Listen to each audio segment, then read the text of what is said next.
Om Swastiastu. Halo teman-teman semua, saya harap teman-teman di sini semuanya dalam keadaan sehat dan bahagia ya. Karena pada kesempatan kali ini saya akan membahas mengenai sebuah materi nih teman-teman. Kira-kira materi tentang apa ya? Namun sebelum itu, ada pepatah yang mengatakan, tak kenal maka tak sayang. Oleh sebab itu, perkenalkan nama saya I Gusti Komang Agus Angga Putra Widiarta atau biasa dipanggil As atau biasa dipanggil Angga dengan NIM 20110310006. Saya merupakan mahasiswa dari program studi pendidikan guru sekolah dasar dari Universitas Pendidikan Ganesha. Saya merupakan mahasiswa dari Rombal 20. Nah, topik bahasan kita pada kesempatan kali ini akan merujuk kepada hasil ujian akhir semester 1 mengenai mata kuliah agama Hindu. Yang mana pada UAS kali ini terdapat 10 soal yang nantinya jawabannya akan saya paparkan dalam pembahasan pada hari ini.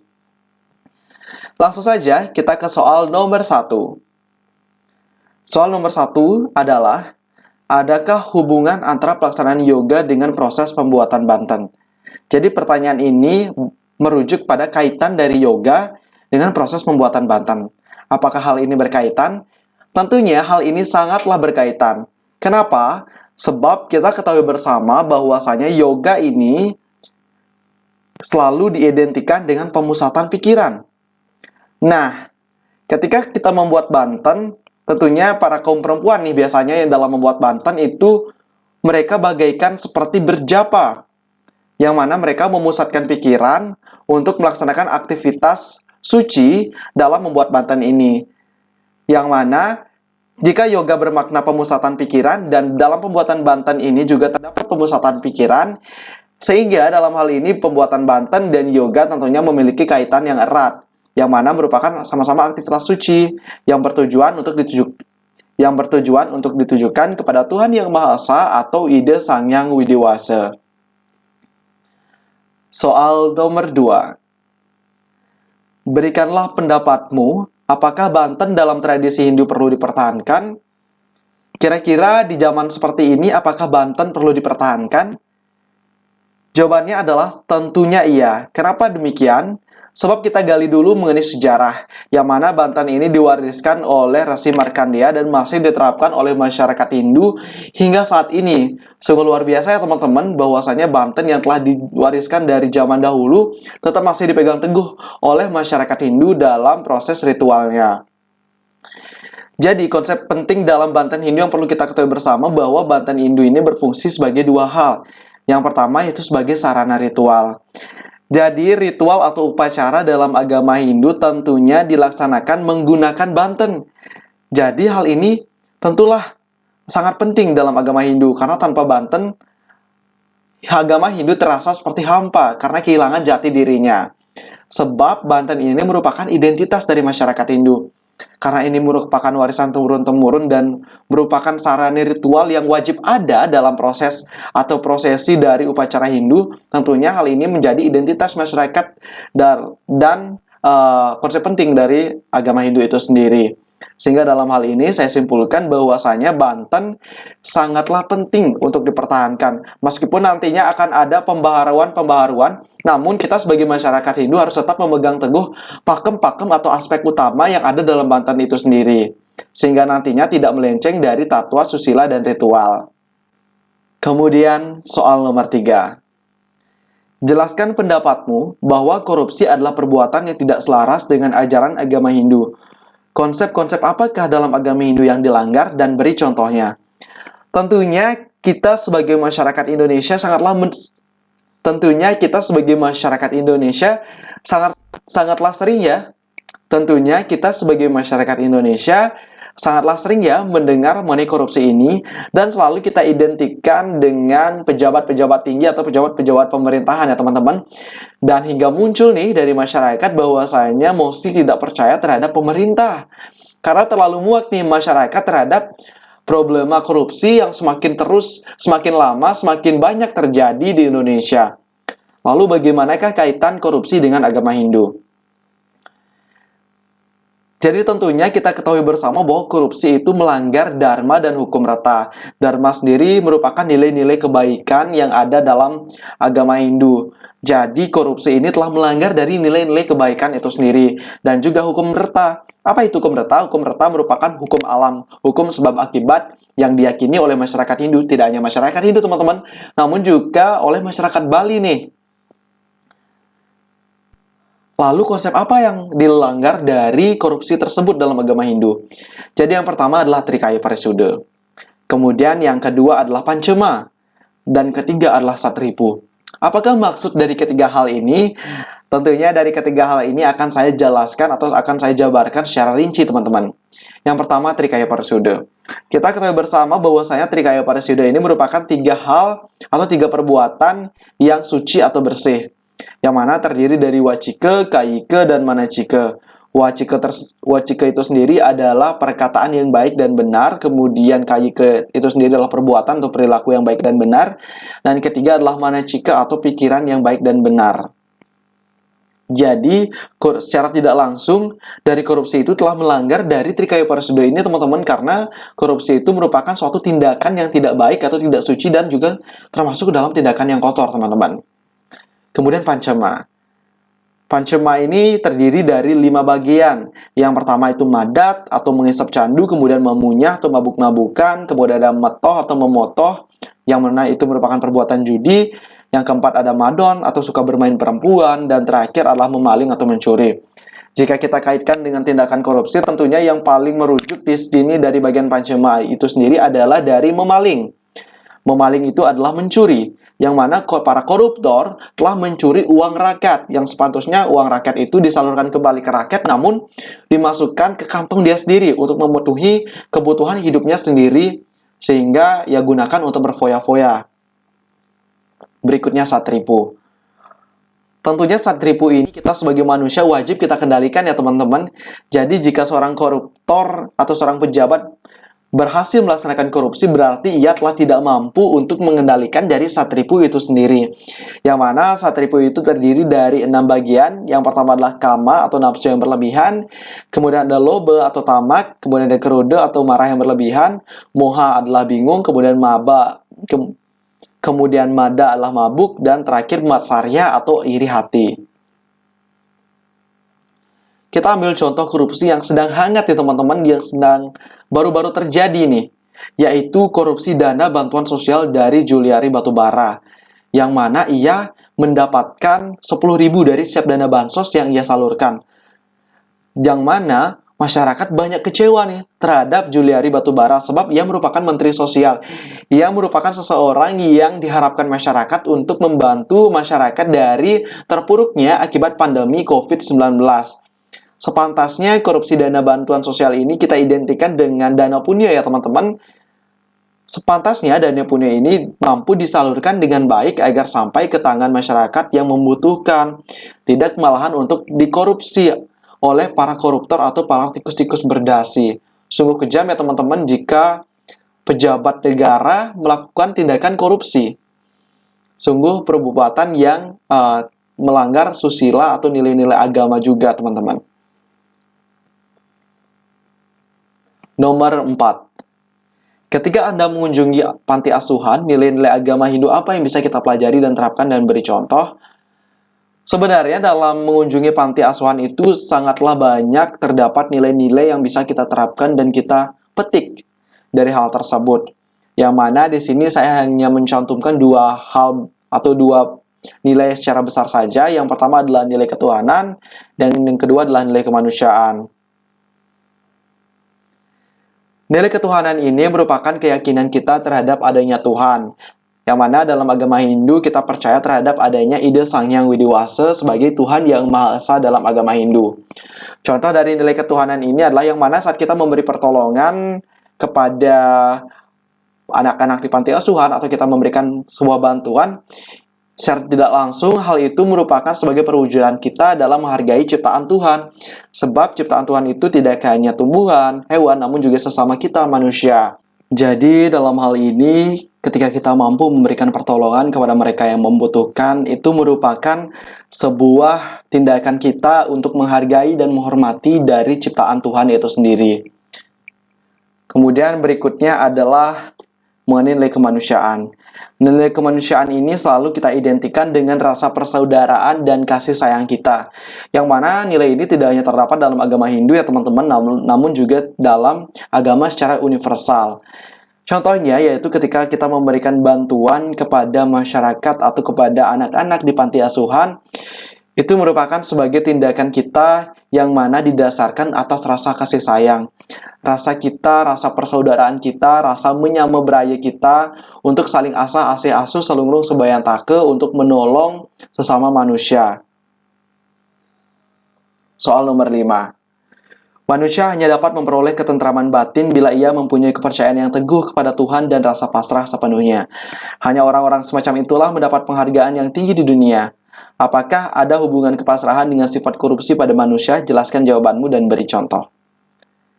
Jadi jawabannya tentunya hal ini sangatlah berkaitan erat antara kita berpasrah kepada Tuhan dan juga dengan tindakan korupsi yang terjadi. Jika kita telah mampu pasrah, tentunya kita telah berserah kepada Tuhan, memberikan seluruh yang mana ketika kita berpasrah, tentunya kita berserah kepada Tuhan. Kita menyerahkan diri kita kepada Tuhan, kita berdoa kepada Tuhan agar nantinya Tuhan memberikan petunjuk kita untuk mengikuti jalan yang benar. Sebagaimanapun masalahmu, tetaplah menjadikan Tuhan sebagai pelarianmu untuk bisa berdoa, untuk mengungkapkan apa yang kamu inginkan, sehingga kelak Tuhan pasti akan memberikan jalan yang terbaik untuk kamu. Dan nantinya hal itu akan dapat menghindarkan kita teman-teman dari perbuatan buruk, misalnya korupsi. Jadi dapat disimpulkan bahwasanya ketika kita berserah atau ketika kita pasrah kepada Tuhan, tentunya hal ini akan mampu menghindarkan kita dari perbuatan buruk seperti korupsi. Nomor 6. Dalam konteks pemujaan, manusia hanya akan dapat menyadari kebenaran bila dia memupuk keselarasan dalam pikiran, perkataan, dan perbuatan. Kurangnya keselarasan di antara ketiga hal ini sama saja dengan dusta. Orang semacam itu tidak dapat mencapai kesempurnaan. Hubungkan pernyataan itu dengan yoga dan pranayama yang Anda temukan dalam kajian center yoga selama ini. Sebuah keselarasan, baik itu pikiran, perkataan, dan perbuatan kita tentunya memiliki kaitan erat atau hubungannya dengan pelaksanaan yoga. Mengapa? Sebab kita selalu kaitkan yoga ini sebagai sebuah meditasi. Meditasi ini berarti pemusatan pikiran. Yang mana dengan pemusatan pikiran tentunya jiwa kita akan tenang. Ketika jiwa kita akan tenang, tentunya ini akan memberikan sebuah keselarasan baik antara pikiran, perkataan, dan perbuatan kita. Baik itu dengan melakukan pranayama ataupun yoga secara keseluruhan yang kita kenal dengan Ashtanga Yoga. Jadi, menurut pendapat saya, kesimpulannya adalah yoga dengan keselarasan pikiran, perkataan, dan perbuatan sangatlah berkaitan erat. Sebab dengan yoga, kita akan mampu mencapai keselarasan tersebut. Soal nomor 7. Dalam bab tentang bakti dalam kitab Bhagavad Gita dikatakan bahwa waktu adalah unsur yang paling penting dalam hidupmu. Krishna mengajarkan dalam Gita bahwa walaupun engkau tidak begitu berhasil melaksanakan ketidakterikatan kepada benda-benda duniawi, jika engkau melaksanakan sebuah pekerjaan dan kewajibanmu seperti sembahyang, mempersembahkan segala yang engkau kerjakan kepada Tuhan, maka hidupmu akan diberkatinya. Apakah makna ungkapan Bhagavad Gita yang dimaksud? Jadi tentunya kita sebagai masyarakat yang beragama sehendaknya atau sepatutnya kita untuk menyempatkan waktu kita untuk sujud bakti kepada Tuhan. Sebab bagaimanapun Tuhanlah yang memberikan kita rezeki, yang memberikan kita anugerah, memberikan kita kebahagiaan dalam dunia kita sehari-hari seperti sekarang ini. Wujud bakti baik itu sembahyang dan mempersembahkan segalanya itu sudah dapat diterima oleh Tuhan atau ide Sang Yang Widi Wasa. Karena sesungguhnya yang terpenting dari wujud bakti adalah keikhlasan dan waktu. Menyempatkanlah dirimu untuk senantiasa mewujudkan baktimu kepada Tuhan. Sebab sedikit waktumu saja sudah bisa diterima oleh Tuhan. Meskipun sesungguhnya dalam pelaksanaan wujud bakti kita belum bisa terlepas dari sifat-sifat keduniawian yang memang sulit dan butuh proses agar berhasil melaksanakan ketidakterikatan kepada benda-benda duniawi. Jadi kesimpulannya, sebagai manusia yang beragama, sebagai makhluk yang beragama, khususnya beragama Hindu, sempatkanlah sesibuk apapun dirimu, sempatkanlah untuk sujud bakti kepada Tuhan Yang Maha Esa. Soal nomor 8. Ngaben, Banyak orang menyebutkan bahwa upacara itu sangat boros. Bagaimanakah menurut Anda ngaben itu? Apakah perlu dilakukan? Ngaben merupakan salah satu rangkaian dari upacara Pitrayatnya, yang mana berfungsi untuk mengembalikan Panca Mahabhuta dan Panca Tanmatra. Yang mana, apakah ngaben ini perlu dilakukan meskipun terkesan boros? Sesungguhnya dalam agama Hindu, tidak hanya ngaben saja yang dikatakan sebagai boros, namun juga upacara-upacara lain. Dan terkesan agama Hindu sebagai agama yang mahal, yang memerlukan banyak biaya dan terkesan boros. Padahal sesungguhnya agama Hindu ini bukanlah agama yang mahal ataupun agama yang juga murah. Dan dapat saya tegaskan bahwa upacara yatnya dalam agama Hindu itu tidak boros. Itu kembali kepada diri kita sendiri sebenarnya. Mengapa? Sebab yang pertama yaitu disesuaikan dengan adat dan tradisi setempat. Tentunya setiap daerah memiliki adat dan tradisinya, khususnya dalam upacara ngaben. Jadi kita tidak bisa menyamakan antara satu tempat dengan tempat yang lain, baik itu upacara ngaben. Yang kedua, konsep agama Hindu yang bersifat universal. Jadi sesungguhnya dalam agama Hindu itu sangatlah bersifat luas, bersifat terbuka mengenai apapun itu. Khususnya dalam hal-hal yang positif, teman-teman. Yang mana, mengapa saya katakan agama Hindu ini bukan agama yang boros? Sesungguhnya jika kita telah memahami agama Hindu dan masuk ke dalam agama Hindu secara penuh, kita tidak akan mengatakan agama Hindu sebagai agama yang boros. Karena dalam agama Hindu sendiri telah ada tingkatan pelaksanaan dalam upacara yatnya, yang dimulai dari niste atau tingkatan paling bawah, kemudian dalam madhya, tingkatan yang tengah, dan utama tingkatan paling tinggi. Jadi kita bisa menyesuaikan antara perekonomian kita atau keadaan kita dengan tingkatan pelaksanaan upacara yatnya tersebut. Tidak perlu terkesan mewah, yang penting keikhlasan dan makna dari upacara itu tidak terhilangkan dari yang sudah ada, teman-teman. Di dalam agama Hindu tidak ada kata mahal ataupun juga boros, baik itu dari upacara ngaben maupun upacara lainnya. Sebab sesungguhnya agama ya agama, tidak ada sebuah sangkut paut dengan ukuran mahal ataupun juga murah. Dan yang terpenting ialah ketika kita mampu menjalankan dharma melalui sebuah pelaksanaan upacara yatnya, yang mana sesuai dengan tingkat kemampuan kita dan ketulusan hati kita. Nomor 9. Banyak orang Hindu lebih bersemangat melakukan upacara yatnya besar-besaran seperti ngeteg linggih dengan biaya besar, sedangkan untuk menyumbang beasiswa untuk anak miskin kerap ogah-ogahan. Bagaimana pendapatmu menghadapi realitas ini? Memang benar teman-teman, jadi hal tersebut sangatlah sering terjadi di kehidupan kita sehari-hari saat ini. Yang tentunya didasarkan oleh faktor-faktor penyebabnya, yaitu baik dari faktor internalnya maupun juga faktor eksternal, yaitu dari masyarakat atau tuntutan masyarakat itu sendiri. Kenapa hal itu bisa terjadi? Yang pertama, banyak masyarakat Hindu yang menganggap bahwa dengan melaksanakan upacara ngeteg linggih, ketika kita menyumbang atau menghaturkan dana yang besar untuk upacara ngeteg linggih, itu berarti mereka telah mengadakan sebuah pengorbanan yang ditujukan langsung pada Tuhan Yang Maha Esa. Padahal dengan memberikan beasiswa, itu juga merupakan sebagai perwujudan kita untuk membantu sesama dan menghargai ciptaan Tuhan, yang nantinya sama-sama berakhir pada Tuhan Yang Maha Esa. Kemudian ada faktor gengsi. Kita ketahui bersama bahwasanya upacara ngeteg linggih ini melibatkan banyak orang, dan tentunya dilirik oleh banyak kalangan masyarakat. Sehingga disinilah adanya kesan gengsi untuk saling bersaing dalam menggelontorkan sebuah dana untuk kemeriahan dan kemegahan dari upacara ngeteg linggih tersebut. Dan kita telah mulai untuk menghilangkan atau tidak pedulikan bahwa dengan memberikan beasiswa kepada anak-anak atau masyarakat Hindu yang membutuhkan, itu sudah sebagai perwujudan kita untuk menghargai ciptaan Tuhan, dan sudah sebagai perwujudan kita untuk melaksanakan sebuah pengorbanan. Berikutnya adalah soal nomor 10. Yatra Yogeswara Kresno Yatra Parto Danur Darah Tatra Sri Wijayo Butir Dhruva Nitir Matir Mama, yang artinya di mana ada Krishna, penguasa yoga, dan Arjuna yang bersenjatakan busur perkasa. Di sana ada kesejahteraan, kejayaan, kemuliaan, dan moral yang langgeng. Hal ini terdapat dalam Bhagavad Gita 18.78. Pertanyaannya adalah, berikan contoh untuk pelaksanaan dalam kehidupan sehari-hari. Teman-teman, ketika kita mampu melaksanakan yoga, tentunya hal ini berkaitan dengan pemusatan pikiran dan keselarasan pikiran, perkataan, dan perbuatan kita, yang nantinya ketika kita memiliki sensor penggerak yang baik akan berpengaruh kepada kesejahteraan, kejayaan, kemuliaan, dan moral yang langgeng. Perlu kita ketahui bersama bahwasanya menurut saya contoh dari hal tersebut yang terlihat dari misalnya Krishna sebagai alat pikir dan Arjuna sebagai sensor geraknya. Di mana ada pikiran yang suci dan sensor gerak yang bagus, maka orang tersebut akan bisa berbuat demi kejayaan bersama. Selain hal tersebut, kita bisa lihat contohnya dari sebuah sistem pemerintahan. Ketika kita memiliki sistem pemerintahan yang baik, maka nantinya hal tersebut akan berpengaruh terhadap sebuah kesejahteraan masyarakat. Yang nantinya kejayaan dan kesejahteraan masyarakat akan mampu untuk terpenuhi. Baik, tidak terasa demikianlah pembahasan kita pada kesempatan hari ini.